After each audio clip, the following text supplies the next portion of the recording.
Yeah, tell me more about your brother. Yeah, so he's 2.5 years younger than me. So while we were close in age, we actually were always very different personalities. Growing up, we played together a lot. Even growing up, there was depressive episodes. I look back on them now, I didn't recognize them. At that time, I was trying to grappling, I'm like, is he just acting out? Versus like, oh no, he was actually suffering at a young age. The part of the world that we come from, there's such a confusion about actually what it means, and separating out the illness from who you are and recognizing that it's something that's medically oriented and not something that you choose. I knew he was going through it, but like even I was trying to figure out the why. To be honest, is that I heard something in the voice, asked what's wrong, and then started opening up. But then when it actually translated to an ideation, that's when, and it wasn't just saying it for the sake of saying it. Sometimes people say those words.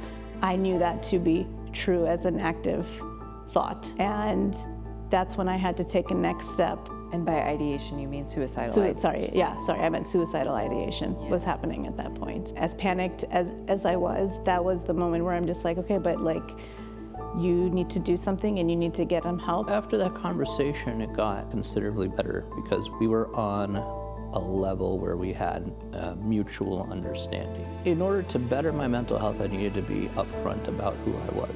Because it's the first time where I didn't feel like I was by myself. Like there was somebody else who actually, gave a darn. I felt that those are important things. I didn't want to leave. It may not be an issue that will go away completely. That's one thing that has to be understood. It's constant work.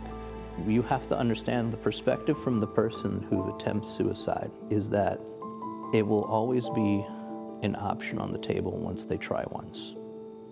It doesn't go away. AMP to me has been a really big blessing. Now in even my own personal life from having this first aid training, I started seeing the broader impact it was having particular to this issue. You have to realize in that moment this is bigger than you.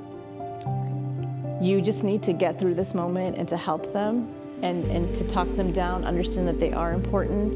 One of the things that stood out to me from the mental health first training was can't be afraid to use the word suicide. Practice saying it, say it, because this is a reality. And because when you say it out loud, you're also actually removing the stigma from it too. How to say in the training, actual do talking exercises. It was very impactful, very powerful.